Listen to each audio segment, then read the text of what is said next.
कि जी जितना मैं आरएसएस को समझा हूं, पढ़ा है कि मैं आरएसएस का अंदर का हिस्सा तो हूं नहीं, लेकिन विचारक पहली बार देख रहा हूं, क्योंकि आरएसएस ने आज तक कभी किसी विचारक को प्रचारित नहीं किया कि हमारे यहाँ कोई विचारक भी होता है।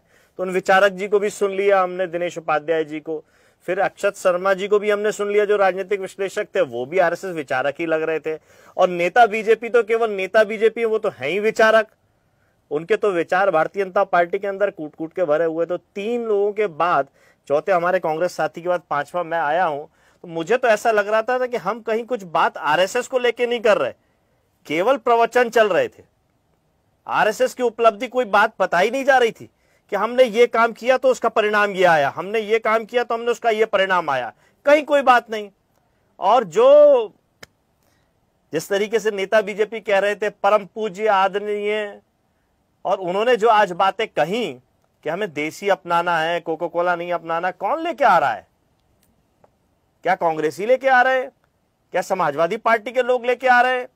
कि जिस तरीके से अभी वो कम्युनिस्ट की बात कर रहे थे वो लेकर के आ रहे हैं? अरे आपकी सरकार है, आप लाइसेंस दे रहे हो, आप आमंत्रित देते हो विदेशों में जा जाकर के, आइए भारत में इन्वेस्ट कीजिए। चीन का 70% हमारी दवाइयों पे कब्जा हो गया है, हमारी जमीनों पे चीन कब्जा कर रहा है। कहां है आरएसएस? कहां है भारतीय जनता पार्टी? बातों में केवल बातें, धरातल पे कोई बात नहीं। ये वो आरएसएस है जो भारतीय जनता पार्टी की सरकार के माध्यम से काम कर रही है। और आरएसएस कौन? कोई एक कागज तो बताइए, कहीं रजिस्टर्ड है, कहीं लिखा पढ़ी में कोई चीज है? दुनिया देश लिखा पढ़ी से चलता है, आरएसएस कहां है? कौन है उसका? कुछ कहीं कुछ लिखा पढ़ी में है, सरकारी दस्तावेज में है? सब फर्जी काम।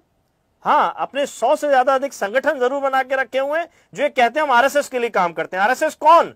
फिर वही सवाल, आप जिस आरएसएस के लिए करते हो वो कहीं रजिस्टर्ड है, कहीं कानूनी प्रक्रिया में है? इतना फर्जी काम होता क्यों है देश के अंदर? और ये सब फल फूल रहा है भारतीय जनता पार्टी की सरकार में। जहां चाहो जो चाहो वो कार्यक्रम कर लो, कहीं भी पदयात्रा कर लो, कहीं भी हथियार लहरा लो, कोई कार्रवाई नहीं, कोई अनुमति लेने की आवश्यकता नहीं है। भय बनाने का काम करना, ये सब आरएसएस के माध्यम से भारतीय जनता पार्टी की सरकारों में होता है। अब भारत माता की बात होती है, भारत माता सबकी भारत माता है, जो भारत में रहता है वो भारत माता का सम्मान करता है। लेकिन भारतीय जनता पार्टी और आरएसएस के लोग भारत माता का सम्मान नहीं करते, क्योंकि उनके हाथ में तिरंगा नहीं भगवा लगा देते हैं। ये तिरंगे का सम्मान नहीं करते। क्यों नहीं करते? क्योंकि इनके आरएसएस के लोगों ने पहले कह दिया था कि हम तिरंगे को नहीं अपनाएंगे, तिरंगे को नहीं मानेंगे, कोई हिंदू तिरंगे को नहीं मानेगा, क्योंकि उसके 3 रंग अशुभ है। अब इतने बड़े ज्ञानी है कि तीन रंग को अशुभ कहते हैं, 3 की संख्या अशुभ बताते हैं। ब्रह्मा विष्णु महेश जी कौन हुए?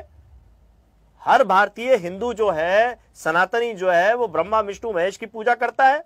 कहां 3 रंग और 3 शब्द अशुभ हो गए? तो ये इस तरीके के दुष्परिणाम फैलाने का काम आरएसएस ने किया, जिसको आगे बढ़ाने का काम भारतीय जनता पार्टी ने किया और लगातार किया। देश का प्रथम आतंकवादी देने का काम आरएसएस ने किया नाथूराम गोडसे के रूप में, और हमारे महात्मा गांधी जी की हत्या की गई। उन हत्यारों के साथ में भारतीय जनता पार्टी खड़ी है। जहां जहां भारतीय जनता पार्टी की सरकार है, नाथूराम गोडसे का जन्मदिन और जयंती मनाई जाती है।